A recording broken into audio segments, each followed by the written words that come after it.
దేవుని ఇంతవరకు దేవుడు ఆశీర్వదకరంగా దేవుడు కొడుకులు జరిగించాడు. మూడవ దినం ఉపవాస ప్రార్థనలోకి వచ్చిన మీ అందరికీ హృదయపూర్వకమైన వందనాలు తెలియజేస్తున్నాను. హల్లెలూయా. దేవునికి నడిదిన ముందు కొన్ని మాటలు మనం మాట్లాడుకున్నాం. అనేకులు దేవుని వెంబడించారు, అనేకులు దేవుని వెంబడించారు. ఏ ఒక్కరిని వెంబడించిన వారు ఏ ఒక్కరిని దేవుడు మాత్రలేదు, అందరినీ చేర్చుకున్నాడు. మంచిది. దేవుడు అనేకులను చేర్చుకుంటూ ఉన్నాడు. ఎవరికి కావలసిన ఆశీర్వాదం, ఎవరికి కావలసిన మేలు, ఎవరికి కావలసిన మెండైన దీవెనలు, ఎవరికి కావలసినవి దేవుడి దగ్గరికి వస్తూ ఉన్నారు, పుచ్చుకుంటున్నారు, వెళుతూ ఉన్నారు. అయితే దేవుడు అంటున్నాడు, నన్ను వెంబడించువాడు తన సిలువను ఎత్తుకుని నన్ను వెంబడించాలా. నన్ను వెంబడించేవాడు తన కష్టాన్ని, తన శ్రమను, తన ఇబ్బందులు ఎంతైనా సరే ఆ భారములు కూడా క్రిందికి దించకూడదని ప్రభు మాట్లాడుతూ వచ్చాడు. అయితే దేవుడు అంటున్నాడు, ఒక మాట యోహాను సువార్త 8:12 చూద్దాం. యోహాను సువార్త 8:12. యోహాను సువార్త 8వ అధ్యాయం 12వ వచనం. మరలా నేను లోకమునకు వెలుగును, నన్ను వెంబడించువాడు చీకటిలో నడవక జీవపు వెలుగు కలిగి ఉండునని వారితో చెప్పాను. హల్లెలూయా. నన్ను వెంబడించువాడు, నేను లోకమునకు వెలుగును, నేను లోకానికి వెలుగును, నేను లోకమునకు వెలుగును, నన్ను వెంబడించువాడు. ఒకవేళ నా ఇద్దరి నుంచి ఏదైనా అడిగినట్లయితే వాడి చీకటిలో ఉన్నా కూడా, వాడి బాధల్లో, వాళ్ళ కష్టాలలో ఉన్నా కూడా వాడిని నేను ఆశీర్వదిస్తాను. అయితే దేవుడు అంటున్నాడు, నన్ను వెంబడించేవాడు చీకటిలో నడవక జీవపు వెలుగై ఉండునని వాటితో చెప్తున్నాను. నన్ను వెంబడించేవాడు జీవపు వెలుగులో ఉంటాడు, జీవపు వెలుగై ఉండును. ఈ రోజున దేవుని నమ్ముకున్న దేవుని ప్రియబిడ్డలాగా ఎంతో మంది దేవుని నమ్ముకుంటూ ఉన్నాం. మంచిదే. ఆయన అంటున్నాడు, నేను లోకమునకు వెలుగును, నన్ను వెంబడించువాడు చీకటిలో నడవక జీవపు వెలుగులో ఉండాలని ప్రభు కోరుకుంటున్నాడు. ఈ రోజున దేవుడు వెలుగైన దేవుడిని వెంబడిస్తూ ఉన్నాం. ఆ వెలుగు నీలో ఉందా? నన్ను వెంబడించువాడు చీకటిలో నడవకూడదు. యేసుక్రీస్తు వెలుగులో ఉన్నాడు. మనం ఆయన వెంబడిస్తున్నాం, వెలుగులోనే నడవాలా. ఆయన వెంబడిస్తున్న మనమందరం వెలుగులోనే ఉండాలా, చీకటిలో నడవకూడదు. ఈ రోజున దేవుని నమ్ముకుని కూడా, ప్రభువు వెలుగులో ఉండి కూడా ఈ రోజున చీకటిలో నడుస్తున్న జనాలు లేరంటారా? దేవుడు అంటున్నాడని, నన్ను వెంబడించువాడు చీకటిలో నడవక జీవపు వెలుగు కలిగి ఉండునని చెప్పాడు. నన్ను వెంబడించేవాడు యథార్థం, నన్ను వెంబడించేవాడు చీకటిలో నడవడు. ఈ రోజున ఎక్కడ నడుస్తూ ఉన్నావు? వెలుగులో నడుస్తున్నావా? యేసుక్రీస్తు నేను వెలుగును, నేను లోకానికి వెలుగును, లోకమంతటికి నేను వెలుగునైతే నన్ను వెంబడించేవాడు నా వెలుగులోనే నడవాలా. వెలుగులో నడవకుండా చీకటిలో నడుస్తూ ఉన్నావా? ఒక నిమిషం ఆలోచించు. దేవుని సన్నిధిలోకి వచ్చినప్పుడు చీకటిలో వచ్చి ఉంటావు. దేవుని సన్నిధికి వచ్చినప్పుడు ఎన్నో బాధల చేత వచ్చి ఉంటావు. దేవుని సన్నిధిలోకి వచ్చినప్పుడు ఎన్నో కష్టాల చేత వచ్చి ఉంటావు. దేవుని సన్నిధిలోకి వచ్చి ఎన్నో ఇబ్బందుల చేత వచ్చి ఉంటావు. అయితే ప్రభు, నేను లోకానికి వెలుగును, నేను వెలుగిచ్చే దేవుని. నా జీవితంలో వెలుగు లేదయ్యా, నా జీవితంలో అన్ని చీకటే, నా జీవితంలో అన్ని దుఃఖాలే, నా జీవితంలో అన్ని శ్రమలే. ఎన్నెన్నో వెంబడించాను, ఎందరెందరో వెంబడించాను, అయినా కూడా నా జీవితము చీకటిలోనే బ్రతుకుతా ఉంది. ఈరోజు యేసయ్య వెలుగు అంటున్నాడు, ఆ వెలుగు మార్గంలో నడుస్తా అని ఒకసారి నువ్వు తీర్మానం చేసుకుని యేసుక్రీస్తు లోనికి వచ్చిన తర్వాత నువ్వు ఎక్కడ నిలబడ్డావు? వెలుగులో నిలబడ్డావు. హల్లెలూయా. వెలుగులో నిలబడిన వాడు ఎక్కడ కనపడతాడు? అందరికీ కనపడతాడు. చీకటిలో దాక్కున్న వాడు ఎవరికి కనపడండి. ఒకసారి గమనించాలి, నీవు వెలుగులో ఉన్నావు కనుక, వెలుగును వెంబడిస్తూ ఉన్నావు కనుక, వెలుగులోనే నడుస్తూ ఉన్నావు కనుక ప్రజలందరికీ కనపడుతూ ఉన్నావు. అది చీకటిలో నడుస్తుంది. ఎప్పుడైనా కనుక్కుంటాడా? కనుక్కోలేడు.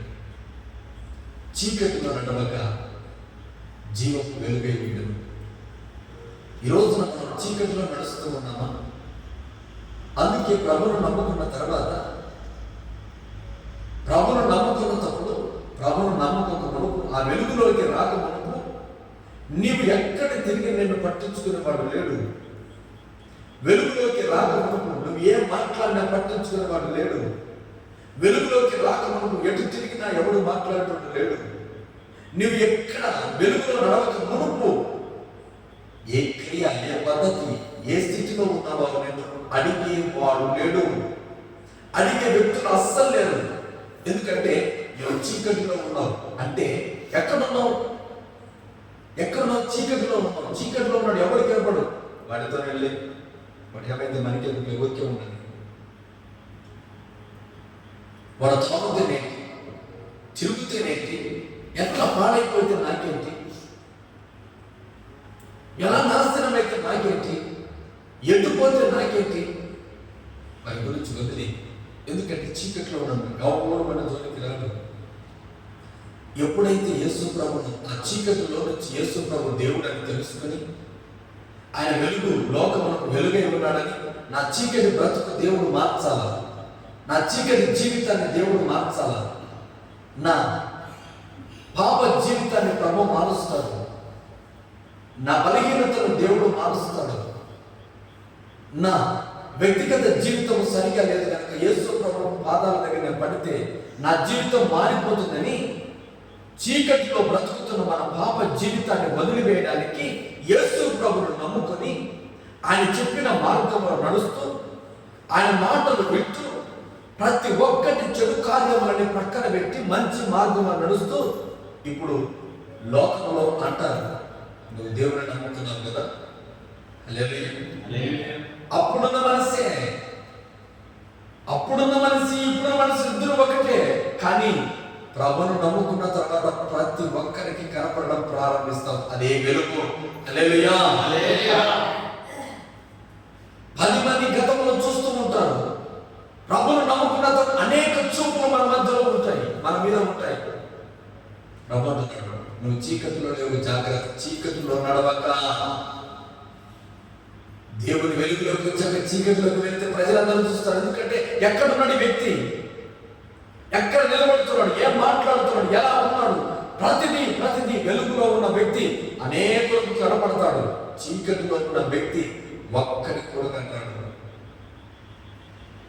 యేసు ప్రభువును వెంబడించిన నీవు అనేకులకు కనబడుతున్నావు, జాగ్రత్త. హల్లెలూయా. అదే నన్ను వెంబడించిన వాడు చీకటిలో నడవక, నన్ను వెంబడించేవాడు చీకటిలోకి వెళ్ళకూడదు. మళ్ళా నన్ను వెంబడించేవాడు మళ్ళా పాత జీవితంలోకి వెళ్ళకూడదు. నన్ను వెంబడించేవాడు మళ్ళా తిరిగి ఆ బలహీనతలోకి మళ్ళా వెళ్ళకూడదు. ప్రభావం నన్ను వెంబడించిన తర్వాత నువ్వు వెలుగులోనే ఉండాలి. నీ వెలుగు. నేను అలాగే చేశాను. నేను వెలుగులో నడుస్తున్నాను. నా వెనుక వచ్చుతున్న నీవు కూడా వెలుగులోనే ఉన్నావు, అనేకులకు కనపడుతున్నావు. ఇది జాగ్రత్త, జాగ్రత్త, జాగ్రత్త. అయితే ఈ రోజున ప్రభువును నమ్ముకొని బాప్తిసం తీసుకొని దేవుని బలాలు చేసి శుద్ధ హృదయంతో ఉండవలసిన మనం, వెలుగులో ఉండవలసిన మనం ఒకవేళ చీకట్లో నిలబడితే అందరూ ఏమంటారు తెలుసా? ప్రభువును నమ్ముకొని ఎందుకు ఇలా చేస్తా ఉన్నాం, అపవాదికి ఎందుకు చోటిస్తున్నాం. ఒక మాట చదవండి, ఒక మాట చదవండి, ఒక మాట చదవండి. మొదటి తిమోతియులకు రాసిన పత్రిక 5వ అధ్యాయం. తిమోతియులకు రాసిన మొదటి పత్రిక, తిమోతి రాసిన మొదటి పత్రిక 5:14-15. 14 మొదటి తిమోథెయులకు రాసిన పత్రిక 5:14. కాబట్టి యవ్వన స్త్రీలు వివాహం చేసుకొని పిల్లలను కని గృహ పరిపాలన జరిగించుచు నిందించుటకు విరోధికి అవకాశం ఇవ్వకుండా వలనని కోరుచున్నాను. ఇంతకు ముందే కొందరు త్రోవలో నుండి తొలగిపోయి సాతానును వెంబడించి హల్లెలూయా. ఎంతో మంది భక్తి కలిగిన వాళ్ళు ప్రభువుని విడిచిపెట్టి సాతానును వెంబడించిన వారు, చీకటిలో నడిచిన వారు, సాతాను వెంబడించిన వారు. ఆ పై మాటలు 14 వచనంలో క్రింద ఒక మాట, అక్కడ ఒక మాట ఉంటుంది. ఏమంటుందంటే, నిందించుటకు విరోధికి అవకాశం ఇవ్వకుండా వలన కోరుచున్నాను. నేను నిందించడానికి, నేను అవమానకరంగా మాట్లాడడానికి, నేను హేళనగా మాట్లాడడానికి విరోధికి అవకాశం ఇవ్వకూడదు. విరోధి ఎవడు? సాతానుడు. సాతానుడు ఎప్పుడైతే మనము వెంబడించామంటే, క్రీస్తు యేసు క్రీస్తు వెలుగులో ఉండి కూడా, యేసు ప్రభువును నమ్ముకొని కూడా, యేసు క్రీస్తును ప్రార్థన చేస్తూ ఆయన మందిరానికి వస్తున్న మనము, మన జీవితాలు చీకటిలో నడిచామనుకో, విరోధి అయిన సాతానుకు అవకాశం ఇయ్యకుడి. ఆ మాటలు క్షుణ్ణంగా చదివారు. ఏమంటున్నాడంటే, అదే మాటలు నిందించుటకు విరోధికి అవకాశం ఇయ్యకుండా వలన కోరుచున్నాను. విరోధి అయిన సాతానుకు యేసుక్రీస్తు వెలుగై ఉన్నాడు. ఆ వెలుగులో లోకమంతటికి వెలుగు కలిగిన యేసయ్యను నిందించడానికి అవకాశము మీరు ఇవ్వకండి. ఎందుకంటే మీరు నడుస్తూ ఉన్నది వెలుగులో. వెలుగులో నడిచిన తర్వాత నన్ను లోకమంతటికి వెలుగును. లోకమంతటికి యేసయ్య తెలుసు. ఆ యేసయ్య ప్రభు నమ్ముకున్న తర్వాత అందరికీ తెలుస్తుంది నీవెవరో. అంతవరకు నీకు తెలియదు. తెలుసుకున్న తర్వాత నిందించడానికి అవకాశము విరోధికి ఇవ్వకండి అన్నాడు. ఎందుకు ఈ మాట అన్నాడు? వెలుగులో ఉన్న మనము, ప్రకాశంలో ఉన్న మనము, ప్రభువును వెంబడించుతున్న మనము ఎప్పుడైతే చెడు కార్యాలకు తావిస్తామో, ఎప్పుడైతే చెడ్డ పనులకు తావిస్తామో, ఎప్పుడైతే చెడ్డ మాటలు మన నోటిలో ఉంచుకుంటామో, ఎప్పుడైతే చెడు మార్గంలో త్రోవ తప్పుతామో, అప్పుడు ప్రజలంటారు నిందించుతారు. హల్లెలూయా. ప్రతి ఒక్కరు నిందిస్తారు మనల్ని. అది గొప్పవారే కానీ, చిన్నవారే కానీ, పెద్దవారే కానీ, ప్రతి ఒక్కరు. అందుకే నిందించుటకు విరోధికి అవకాశము ఇవ్వకండి. ఈ రోజున అవకాశం ఇస్తున్నామంటే దేవుడు అంటున్నాడు నీ ద్వారా కానీ, ఈరోజు ప్రార్థన చేస్తున్న మన ద్వారా కానీ ఏదైనా నిందించిన ఆ స్థితి కలిగిస్తున్నామేమో, ఈ ఉపవాస ప్రార్థన దినమందు అట్టి చీకటి కార్యాలు యేసుక్రీస్తు నామములో తొలగించుకుందాముగాక. హల్లెలూయా. ప్రతి ఒక్కరు వెలుగులో ఉన్న మన వైపు చూస్తూ ఉన్నారు.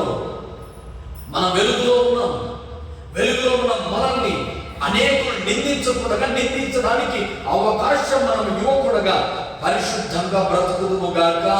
హల్లెలూయా. హల్లెలూయా. ఎందుకంటే ప్రభువు అన్నాడు, నేను లోకమంతటికి వెలుగును. నన్ను వెంబడించిన వాడు వెలుగులో నడవాలి, చీకటిలో నడవకూడదు. నడిచాడు అంటే అతను సాతానును వెంబడిస్తూ ఉన్నాడని గుర్తుపట్టాడు. సాతానుడు ఎక్కడ ఉంటాడంటే చీకటిలో ఉంటాడు. వాడెవడికి కనిపించని ప్రజలందరూ దేవుని బిడ్డలు ఎవరు కనిపించకుండా ఉంటారంటే, తన జీవితము చెడ్డ మార్గంలో వెళ్ళినప్పుడు వారు తప్పించుకొని తిరుగుతారు. ఎవరికి కనిపించని స్థలంలో నిలబడతారు. కారణం ఏంటి?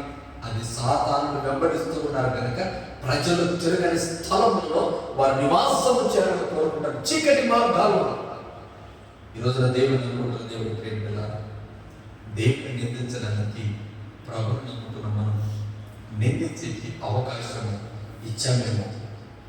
ఈ ఉపవాస ప్రార్థన దినమందు అట్టి క్రియలు ఈ రోజున ప్రభుత్వం బదిలి వేసి చీకటిలో నడవక జీవపు వెలుగులో నడవండి అని ప్రభుత్వం. మరొక మాట చదువుకున్నాం.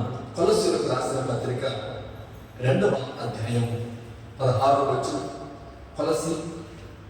కొలస్సీలకు రాసిన పత్రిక 2వ అధ్యాయం 16వ వచనం. కాబట్టి అన్నపానముల విషయంలోనైనను పండుగ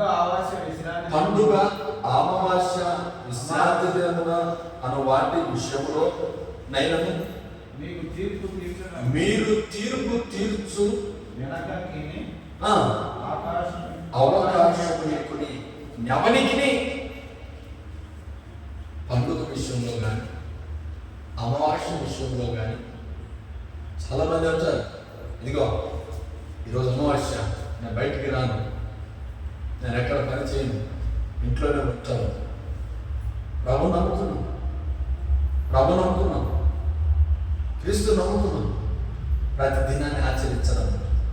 అలాగనే పండుగ, ప్రతి పండుగ విషయంలో, అమావాస్య విషయంలో, విశ్రాంతి దినం, అన్నపానాల విషయంలో, భోజనం విషయంలో, ప్రతి విషయంలోనూ ప్రభుత్వం ఇతరులు మాట్లాడడానికి అవకాశం ఇవ్వకండి. హల్లెలూయా. ఏ ఒక్కటైనా సరే, నేను వెలుగులో లోకమంతటికి తెలుసు యేసుక్రీస్తు ప్రభువుని. ఆ ప్రభువును వెంబడించిన తర్వాత, ఆ వెలుగులో నడిచిన తర్వాత, ఆ వెలుగులో నిలబడిన తర్వాత అనేకుల కళ్ళు ఎవరి మీద ఉంటాయి? మన మీద ఉంటాయి. మన మీద ఉన్న తర్వాత మనం అనేకులకు కనబడుతున్న సమయాన, మనం అనేకులకు చూస్తున్న సమయాన ప్రజల చేత నిందించుటకు, అవమానపరచుటకు, ఆ ప్రభు వారికి అవమానం తేకుండా ప్రభుత్వం నన్ను నిందించకుండా, ప్రభు బిడ్డలను మీరు నిందలు పాలు కాకుండా అపోస్తలుడు పౌలుడు కొలస్సీలకు రాస్తారు. ప్రభు మాట్లాడుతున్నాడు, అయినా చేతులెత్తి దండం పెడుతున్నాను, మీరు ఇతరులకు మాట్లాడడానికి అవకాశం ఇవ్వకండి. హల్లెలూయా. ఈ రోజున ప్రభు నమ్ముకున్న మనము, వెలుగులో నడుస్తున్న మనము, చీకటికి వద్దనుకున్న మనము వెలుగులో నడుస్తున్నాం. అందుకే దేవుడు లోకమంతరికి వెలుగు వెంబడించుకోండి, చీకటిలో నడవక జీవపు వెలుగై ఉండెను. జీవపు వెలుగుగా ఉండాలా, వాడు ఎప్పుడు వెలుగులోనే ఉండాలా, చీకటిలో ఇక్కడ వెళ్ళకూడదు. ప్రాణం పోయి చీకటిలో నడకూడదు. ఈరోజు నన్ను ప్రభు అయిన దేవుడు, అందుకే నన్ను వెంబడించేవాడు తన శిలువను ఎత్తుకొని వెంబడించాలి. అంటే ఎంత శ్రమైన శిలువను తెచ్చుకూడదు. షడ్రక్ మేషక్ అబేద్నెగోలు ఒక మాట ఉన్నారు, అయిలారా ఒకవేళ ఆ ప్రభువును ప్రార్థన చేయగలిగితే నిన్ను తీసుకెళ్తే అగ్నిగుండంలో వేస్తాను. అందరికీ చాటి చేశారు, విన్నారు, కానీ ప్రార్థన మాత్రం మారలేదు. హల్లెలూయా. అందరూ అన్నారు, మిమ్మల్ని ప్రార్థన చేస్తే చంపుతారు. అట్లాగా చంపనివ్వండి. ఏ మాటనైనా నన్ను దేవునికి దూరం చేయలేదు. ఒక తీర్మానం, జీవపు వెలుగంటే ఏంటనుకున్నాం? యేసుక్రీస్తును వెంబడించువాడు చీకటిలో నడవకూడదు, ఇంకా చీకటికి భయపడకూడదు. చీకటి అంటే మరణం భయపడకూడదు, మరణానికి భయపడకూడదు. చీకటి అంటే పాపానికి భయపడకూడదు. చీకటి అంటే అవహేళనకి ఏంటి భయపడకూడదు. ఇక జీవపు వెలుగులో ఉన్నవాడు జీవపు వెలుగులోనే ఉండాలి. ఏమంటున్నాడంటే చంపాలనుకుంటేనే అంటున్నాడు.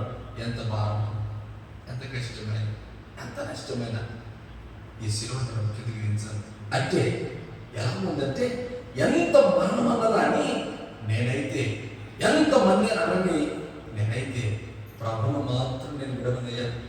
అందరూ తీసుకొని ఇదిగో అగ్నిగుండం చూస్తున్నా, చస్తామా కానివ్వండి, హల్లెలూయా. నన్ను చీకట్లో నడవడివాడు, నన్ను వెలుగులోకి నడిపిస్తున్నాడు నా ప్రభు. ఎప్పుడైతే ఒక తీర్మానంలో ఉన్నాడు, అగ్నిగుండంలో కూడా భగభగ మండుతున్న అగ్నిగుండంలో కూడా రాజు అంటున్నాడు, వారు లేచింది ముగ్గురైతే ప్రకాశంగా వెలుగుగా ఒక వ్యక్తి కనపడుతున్నాడు. అతను ఎవరు? హల్లెలూయా. సంతాలను చూస్తున్నాడు. నా ప్రభు అంటున్నాడు, నీ వెంట ఉండే దేవుడు, దేవుడి వెంట నీవు దేవుడు వెంబడించిన వారికి ఖచ్చితంగా కష్టకాలంలో దేవుడు వెంటే ఉంటాడు. నీవు కష్టమైన, నష్టమైన, బాధైనా, నీ వేదనైనా, రోగమైన, చావు బ్రతుకులైనా ఒకవేళ దేవుడు వెంబడించడం ప్రారంభించావా, వెనుదిరగకు. దేవుడు వెంబడించడం ప్రారంభించినా ఇతరుల అవమానకరంగా మాట్లాడడానికి అవకాశం ఇవ్వకు. దేవుడు వెంబడించడం ప్రారంభించావా, ఇక ఏది మనకు అవసరం లేదు. ప్రభు అంటున్నాడు, ఇది మరణం వరకు నేను వెంబడిస్తాను ప్రభు. వెంబడించడం అంటే చాలా సులువు కాదు. అందుకే చాలా మంది వెంబడిస్తామంటున్నారు, చాలా మంది నేను వెంట ఉంటామంటున్నారు, చాలా మంది ప్రభు వెంబడిస్తాము, ప్రభుతో ప్రార్థన చేస్తాము, ప్రభువులో నిలబడతామంటున్నారు. కానీ చాలా మంది ప్రభులోకి వచ్చిన వాళ్ళు కూడా, ప్రభుని నమ్మిన వాళ్ళు కూడా ప్రభు వైపు చూడక, ప్రజల వైపు చూసి పరిగెత్తిన వాళ్ళు ఎంతో ఉన్నారని. హల్లెలూయా. ఈ రోజున ప్రభును చూసిన తర్వాత ప్రజల వైపు చూడలేదండి. షడ్రక్ మేషక్ అబేద్నెగోలు ఎంతో మంది చెప్పుకుంటారు, ఎవరి కాలంలో ఉన్నవి, ఇంకా పెళ్లి చేస్తూ అన్ని యవ్వన కాలంలో ఉన్నారు, ఇంకా యవ్వన కాలంలో ఉన్నారు. ఈ యవ్వన కాలంలో మీరు ప్రాణాలు పోగొట్టుకుంటే ఎట్లా? ఒక మాట నా మాట వినండి అనేవాళ్ళు లేరా? ఉన్నారు. ఎంత స్థిరమైన ఎవరి మనుషుల బయట వైపు కానీ, మనుషుల వైపు కానీ, మనుషుల మాటల వైపు కానీ ఎవరు చూచారు అంటే ప్రభు వెంబడించారు. ఆ పర్వత రాజ్యం మనం పొందుకోలేదు. ఈరోజున ప్రభు దేవుడు బిడ్డలారా, ఒక మాట దేవుని సన్నిధిలో చెబుతున్న ఈ 3వ రోజు ఉపవాస ప్రార్థన దినమందు సావో బ్రతుకు తెలుసు తెలియకు దేవుడి సన్నిధిలో ఉన్నాం, ఒక తీర్మానంలో ఉన్నాం. దేవుడు ప్రభును అడుగు పెట్టాడు. దేవుడు ఆకర్షించింది ఒకరు నా ఇద్దరు కాదు. దేవుడు పిలుచుకున్నాడు. దేవుడు మనందరినీ దేవుడి సన్నిధికి పిలుచుకున్నాడు. ఆయన మాటలు బోధిస్తూ ఉన్నాడు. ఆయన నిత్య రాజ్యంలో గురించిన జ్ఞానం మనకు నేర్పుతూ ఉన్నాడు. నిత్య రాజ్యంలో జ్ఞానం నేర్పుతూ ఉన్నాడు. ఆ పరలోకానికి మార్గం ఎలాగ వెళ్ళాలో ఆ మార్గాన్ని బోధిస్తున్నాడు. యేసయ్య అంతే, ఏమి చేయలేదు ఆయన ఏమంటున్నాడంటే, కేవలం నీ అలవాటు, నీ పద్ధతులు మార్చుకో. చీకట్లో నడిచేవేమో, నన్ను వెంబడించావు, అనేకులకు కనపడుతున్నావు, జాగ్రత్తగా ఉండు. ఇక్కడ చీకట్లో ఉండవు, నన్ను వెంబడించిన నాటి నుంచి వెలుగులోనే ఉంటావు. అయితే నన్ను వెంబడించడం ప్రారంభించావా, నీ ప్రాణం పోతున్న సమయంలో కూడా నిన్ను నేను వెంబడిస్తాను. చమరబడదా?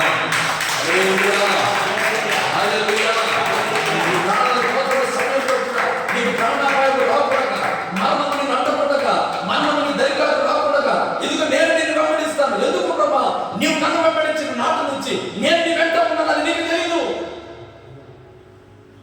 నీవు నన్ను వెంబడించడం ప్రారంభించిన నాటి నుంచి నేను నీ వెంట ఉన్నానని నీకు తెలియదు.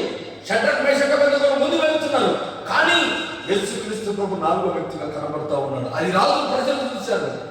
రాజు చూస్తున్నాడు, ఆ 4వ వ్యక్తి ఎవరు? ఒక మాట అన్నాడు, నీ ఆరాధించిన దేవుడు గొప్ప భుజాకరమైన స్తుతినందులకు అర్హుడైన దేవుడు అనడానికి యోగ్యుడైన అటువంటి దేవుడు నేను కూడా ఆరాధిస్తాను. నీకు ప్రమాదం రాలేదయ్యా. ఎవరిని నమ్ముకున్నావు? యేసయ్యను నమ్ముకున్నావు. ఎవరిని నమ్ముకున్నావు? యేసుప్రభువు నమ్ముకున్నావు. యేసుప్రభువు నమ్ముకుంటే చనిపోవలసిన నీవు బ్రతికించాడు దేవుడు. అటువంటి గొప్ప దేవుని నేను కూడా నమ్ముకోవలసింది. నీవు ఎప్పుడైతే ప్రభువును వెంబడించిన నాటి నుంచి కష్టమైన, స్థిరమైన, ఇబ్బంది అయినా ఆయన శిలువను ఎత్తుకోగలిగితే చూసే వారి జీవితంలో ఎన్నెన్నో ఆశ్చర్య కార్యాలు జరుగుతాయి. ఏంటి? ఇది ఆరాధించుతున్న దేవుడు ఎంత గొప్ప కార్యాలు వీరి పట్ల జరిగిస్తున్నాడు. ఏంటి ఇన్ని గొప్ప గొప్ప కార్యాలు ప్రజలు ఈ బిడ్డల పట్ల ఎందుకు ఇలాగా జరిగిస్తున్నాడు? అసలు ఆరాధిస్తున్న దేవుడు ఎవరు అని ప్రశ్న వేయాలి. ఇంతకు కారణం ఏంటి? అసాధ్యాన్ని సైతం సుసాధ్యం చేయగలడు నా దేవునికి శక్తి కలిగిన యేసయ్య హల్లెలూయా. జీవితంలో కాదన్నది, నీ జీవితం కోల్పోతామన్నది అందరూ అప్పుడు అనుకున్నారు. నా ప్రాణాలు కోల్పోతాం అనుకున్నారు. కానీ కోల్పోతామన్న వాటిని తిరిగి తీసుకొచ్చే దేవుడే, మనం ఆరాధించే దేవుడికి నువ్వు సమస్తం కోల్పోతున్న వాళ్ళు భయపడుతూ ఉన్నావా? నేను అన్ని కోల్పోతున్నాను. ఇంకా ఆయన నమ్ముకున్న తర్వాత నా ప్రాణమే కోల్పోతున్నానని నువ్వు భయపడకూడదు. ఆయన నమ్ముకున్న కాలాన్ని బట్టి నా ప్రాణాన్ని నాశనం చేసి నా ప్రాణమే కోల్పోతున్నానని ఆ రోజున వారు భయపడలేదు. ఎందుకంటే నేను వెంబడించుతున్న దేవుడు వెలుగైన దేవుడు, నన్ను నడిపించే చీకట్లు నడిపించిన దేవుడు.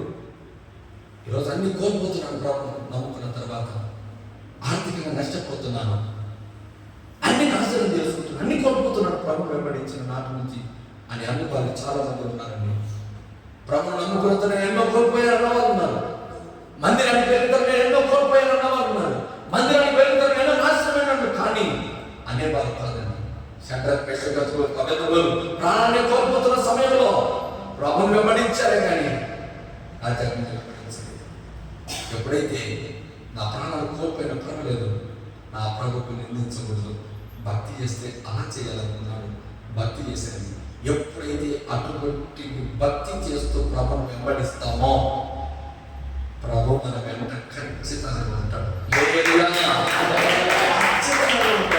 సమస్తం కోల్పోయిన పర్వాలేదు కానీ ప్రభు వెంట నేను ఉన్నానని ఎవరైతే తీర్మానం కలిగి ఉన్నామో అది అంటాడు దేవుడు, నేను మీకి తోడై ఉంటాను. ప్రియ దేవుని కుమారుడు, ఈ రోజున దేవుని వెంబడిస్తూ ఉన్నాం. వేటిని వెంబడిస్తూ ఉన్నాం? లోకమున జీవం కలిగిన దేవుని వెంబడించుకుంటూ పోతూ కూడా అనేకులు నిందిస్తూ ఉన్నాం. నిందించే అవకాశం ఎందుకు ఇస్తున్నాం? ఇంతవరకు మనకు తెలియదేమో, ఇంతవరకు మనకి మార్గం తెలియదు.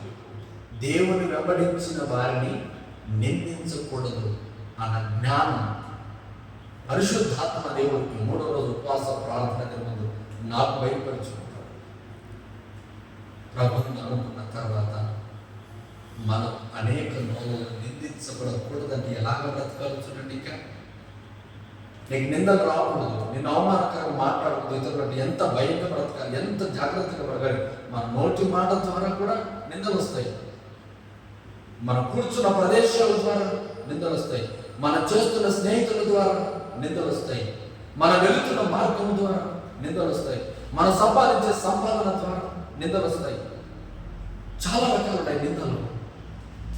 అవకాశం నిందించడానికి అవకాశం ప్రతి వాటిలోనూ అవకాశం ఇవ్వకూడదు. ఈరోజున దేవుని నమ్ముకున్న తర్వాత వెలుగులో ఉన్నాము, అనేకులు కనబడుతున్నాము. ఆయన వెంబడించిన వారిని ఆయన కూడా మనం వెంబడిస్తూ ఉన్నాడు. ఈరోజు మరొక మాట చెబుతున్నాను, యేసు ప్రభువు వెంబడించాడు, ఆయన నీతో కూడా వెంబడి ఉన్నాడు. ఆయన వెంబడి ఉన్నాడంటే నీ మార్గం తగ్గిపోతే దేవుడు ఊరుకుంటాడా? నీ క్రియలు తప్పకపోతే దేవుడు ఊరుకుంటాడా? ఆయన నీ వెంట ఉన్నాడని నీకు తెలీదు. ఎందుకంటే ఒక్కసారి యేసు ప్రభు వెంట నువ్వు రాకనే ఉండాలి. యేసు ప్రభు వెంట పడ్డావా ఖచ్చితంగా యేసు ప్రభు నీ వెంటనే ఉంటాడు. నువ్వు ఎక్కడ ఉన్నా, నువ్వు చీకటిలో నడిచినా అంటాడు, గణాంధకారపు లోయలో నేను సంచరించినను ఏ అపాయం నాకు రాలేదు. ఎందుకు రాలేదు? దావీదు ఎందుకు రాలేదు? గణాంధకారపు లోయలో నేను సంచారం చేస్తా ఉన్నాను. ఎందుకు రాలేదంటే అక్కడ నా ప్రభు నాకు తోడై ఉన్నాడు. గణాంధకారపు లోయలో ఉన్నాను, ఇక్కడ కాదు, అక్కడ కాదు, గణాంధకారపు లోయలో నేను సంచారం చేస్తా ఉన్నా. ఒక్క అపాయం కూడా రాలేదు. ఎందుకు రాలేదంటే నా దేవుడు నా వెంట ఉన్నాడు. దేవుని వెంట ఒక వ్యక్తి నడిచిన తర్వాత గాఢాంధకారపు లోయలోకి వెళ్ళినా కూడా, గాఢాంధకారపు లోయలకు సంచారం చేస్తా ఉన్నా కూడా దేవుడు నిన్ను అక్కడ కూడా వెంబడిస్తాడు. అది మనకు తెలియదు, అది మనకు తెలియదు, అది మనకు తెలియదు.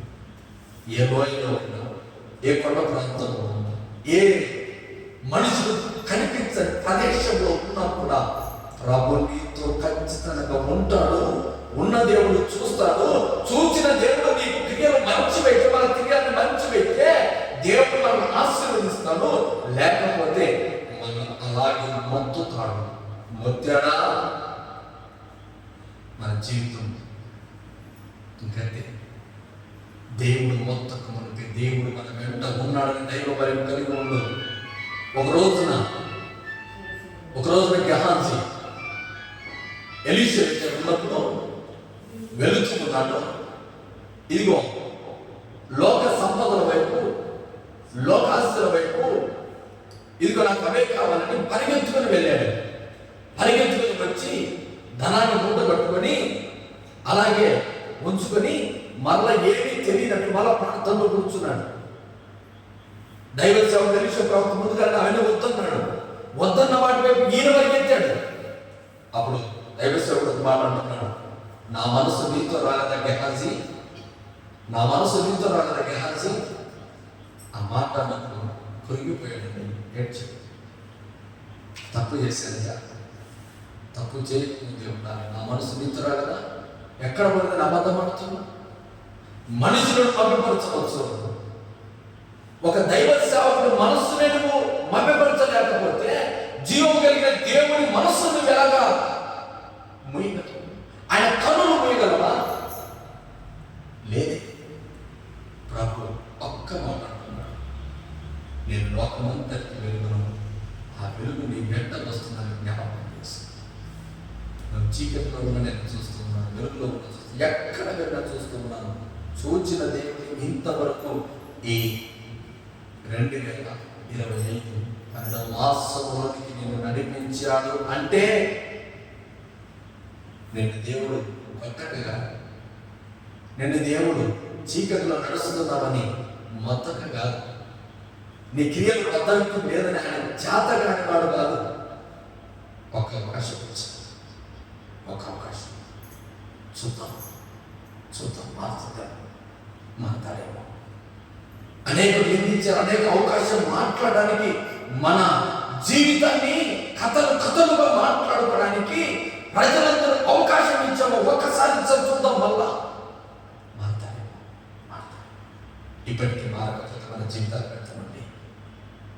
ప్రభావితుల దేవుడికి ఇచ్చిన అవకాశం ఎంతో మంది ఎన్నో అవకాశాలు ఇస్తారు.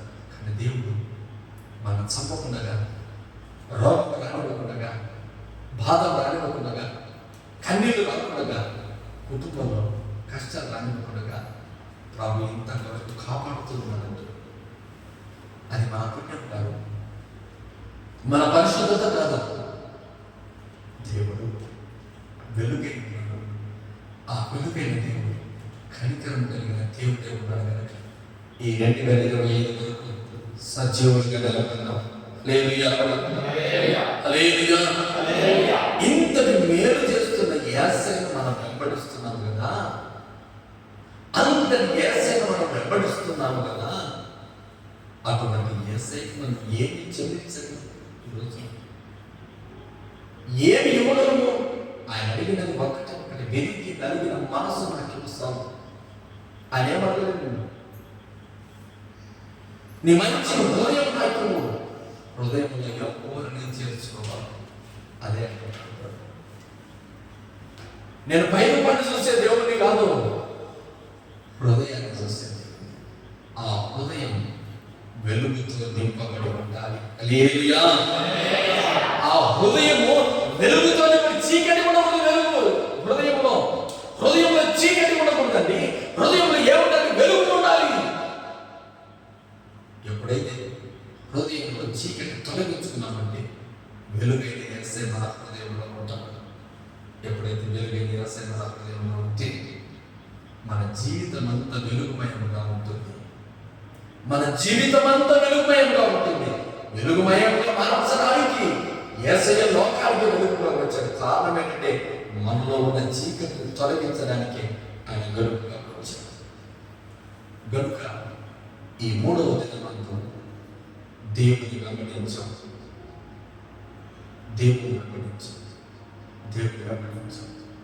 అయితే మరొక మాట చదువుకుని ముగించుకుందాం. ఋతు గ్రంథం 1వ అధ్యాయం. ఋతు గ్రంథం మొదటి అధ్యాయం 15వ వచనం. ఋతు గ్రంథం. ఆమె ఇదిగో నీ తోడికోడలు తన జనుల యొద్దకు తన దేవుని యొద్దకు తిరిగిపోయినదే నీవును నీ తోడికోడలని వెంబడి వెళ్ళమని. నీవు నీ తోడికోడలు వెంబడి వెళ్ళి దైవమైన మాట. అందరూ చనిపోయింది, భర్త చనిపోయింది. ఎవరి కాలంలో ఉన్నారు? యవన కాలంలో ఉన్నారు, భర్త చనిపోయారు. అమ్మా నేను వృద్ధాప్యంలో ఉన్నాను, నా వయసు అంతా ఒడిగిపోయింది గనుక మీరు వెళ్ళి ఇంకొకరు వివాహం చేసుకుని సంతోషంగా ఉండండి అన్నట్టుగా మాట్లాడుతూ ఉంది. నీ తోడు కూడా వెళ్ళింది, నీవు కూడా వెళ్ళు అంటే ఆమె అంటున్న మాట అక్కికి వచ్చిన చదవండి.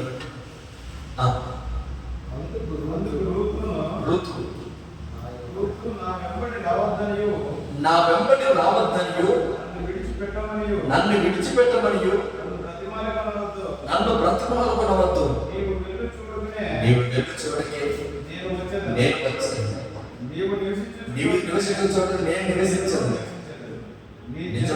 నీ జనమే నా జనము, నీ దేవుడే నా దేవుడు. నీవు మృతి పొందు చోట నేను మృతి పొందుతా, నీవు చచ్చే చోట నేను చస్తా, నీవు ఎవరిని ఆరాధించి ఎవరిని ఆరాధిస్తా, నిన్ను నేను వెంబడిస్తా. అతను ఇంకేమన్నా మాట్లాడు. వృద్ధాప్యంలో ఉన్న స్త్రీని ఎవరు రావు వెంబడిస్తారు. గమనించని ఒక్క మాట చెప్తా, వృద్ధాప్యంలో ఉన్న వారిని యవ్వనస్తులు వెంబడిస్తున్నారు. మరొక మాట చెప్తున్నాను, వృద్ధాప్యంలో ఉన్న ఆమె యవ్వన స్త్రీ వెంబడిస్తారు. యవ్వన స్త్రీ, ఆ స్త్రీని గురించి మరొక మాట 3వ అధ్యాయం 10వ వచనం ఒక మాట చదవండి. 3:10 అతడు నా కుమారి యెహోవా చేత నీవు దీవెనలు పొందుతావు. కొద్దివారినే కానీ గొప్పవారినే కానీ నీవు యవ్వనస్తులను వెంబడింపక యుళ్ళు వల్ల మునుపటి సత్ప్రవర్తన కంటే వెనుకటి సత్ప్రవర్తన మరి ఎక్కువైనది. నీ సత్ప్రవర్తన, నీ మంచి ప్రవర్తన నాకు నచ్చింది. బోయాజు అంటున్నాడు, నీవు గొప్పవారిని వెంబడించలేదు, యవ్వనస్తులను వెంబడించలేదు, గొప్పవారిని వెంబడించలేదు, యవ్వనస్తులను వెంబడించలేదు. కొద్దివారిని కానీ గొప్పవారిని కానీ యవ్వనస్తులను కానీ, ఓ యవ్వన స్త్రీ ఎవరిని వెంబడించలేదు. నీ సత్ప్రవర్తన బాగుంది, నీ ప్రవర్తన బాగుంది నాకు బోయాజు అంటున్నాడు. అందుకు బోయాజు ఆమెను వివాహం చేసుకున్నాడు. యేసుక్రీస్తుని వెంబడించిన తర్వాత ఇదిగో పెళ్లిల విందులో నిన్ను నన్ను వెంబడించి ఆయన వెంబడిస్తున్న కారణాన్ని బట్టి ఇదిగో రెండవ రాకడలోనికి ఎత్తబడాలి, ఆయన నూతన వధువుగా చేర్చబడాలంటే కొద్దివారిని కానీ గొప్పవారిని కానీ యవ్వనస్తులను కానీ వెంబడించలేదు. ఋతు ఎవరిని వెంబడించిందంటే వృద్ధాప్యంలో తన అర్థం. నేను ఒక మాట అంటున్నాను, ఇది అనవచ్చో కాదో తెలియదు కానీ ఒకవేళ తప్పైతే మన్నించండి. వృద్ధాప్యంలో ఉన్న స్త్రీలకు ఏదైనా కోరికలు ఉంటాయి. అలాగే వృద్ధాప్యంలో ఉన్న స్త్రీలకు కోరికలు ఉంటాయి. ముసలి వారికి వాళ్ళు ఏం వయసు అంతా అయిపోయింది కాబట్టి వారు మంచి మాటలే చెప్పుకుంటూ కాలాన్ని గడుపుతూ ఉంటారు. హల్లెలూయా. మరి ఏమంటున్నారు? అమ్మా ఇది చేస్తే ఇది తప్పు, అమ్మా ఇలాగ బ్రతకాలి, ఇది తప్పు, ఇది మంచి, ఇది చెడ్డ అని వృద్ధాప్యంలో ఉన్న వాళ్ళు ఏం చెప్తారంటే అన్ని అనుభవించి ఉంటారు కనుక ఏది మంచి ఏది చెడు కనుక మంచినే చెప్పి ముందుకు నడిపించే వాళ్ళు ఉన్నారు. ఇప్పుడు యవ్వన స్త్రీ యవ్వన కాలంలో ఉన్నప్పుడు ఆ యవ్వన కాలంలో ఉన్న వారిని వెంబడించాలి. ఎవరిని వెంబడిస్తుంది? కోరికలని అనర్చబడిన వారిని వెంబడిస్తాం. అందుకు తన ప్రవర్తన మంచి ప్రవర్తనకు మారింది. చెప్పబడదాం.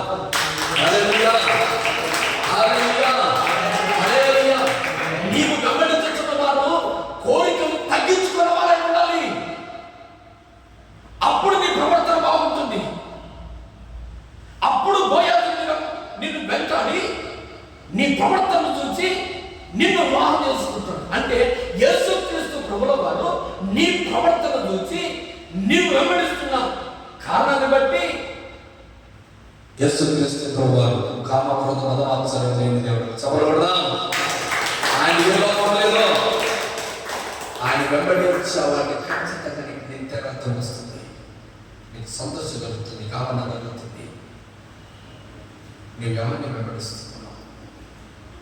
మంచివారిగా, కోరికలు ఎక్కువ ఉన్నవారు, కోరికలు తక్కువ ఉన్నవారు ఎవరిని వెంబడిస్తున్నావు? నీ ప్రవర్తన సరిగా ఉండాలి అంటే, మన ప్రవర్తన, మన జీవితం సరిగా మంచిగా ఉండాలంటే, కోరికలు లేని వారిని వెంబడించినట్లయితే మన ప్రవర్తన బాగుంటుంది. కోరికలు అధికముగా ఉన్న వారిని వెంబడించినట్లయితే మన ప్రవర్తన చెడిపోతుంది. ఈ పరిశుద్ధాత్మ పిచ్చు మాటల ద్వారా ఆత్మ చెప్పు మాటలు ఆవిడ వింటాడు, చెవి గలవాడు వింటాడు. హల్లెలూయా. అందుకని ఈ రోజున నీ ప్రవర్తన సరిగా ఉండాలి అంటే నీవు మంచి వారిని వెంబడించాలి. ఎవరి భూలోకంలో మంచివాడు ఒక్కడు లేడు, నీతిమంతుడు ఎవడు లేడు. నీతిమంతుడు ఎవడు లేడు భూలోకంలో. నీతిమంతుడు ఎవరు? ఆరాధించి యేసయ్య చెప్పబడదా? ఆయన వెంబడించగలిగితే మన ప్రవర్తన బాగుంటుంది. ఆయన వెంబడించగలిగితే మన మాట తీరు బాగుంటుంది. ఆయన వెంబడించగలిగితే మన క్రియలు బాగుంటాయి. మనం ఆయన వెంబడించగలిగితే ఆయన ఒక రోజు మన మధ్య ఆకాశానికి వరుడుగా రాబోతున్నాడు. మన క్రియలు సరిదిద్ది మన మంచి నడవడికలో నడిపించి, మన మంచి మార్గంలో నడిపించి, అప్పుడు అంటారు ప్రజలందరూ, ఈ వ్యక్తి వెలుగులో ఉన్నాడు, యేసు ప్రభువును వెంబడిస్తూ ఉన్నాడు, అందుకే వెలుగులో ఉన్నాడు. వీడి ప్రవర్తన, ఈ వ్యక్తి ప్రవర్తన, ఈ వ్యక్తుల ప్రవర్తన మారిపోయింది, జీవితాలు మారిపోయాయి. అందుకని ఆయన వెంబడిస్తున్న దేవుని నేను కూడా వెంబడిస్తాను అని అనేక నీకంట వచ్చి ప్రభువు దగ్గర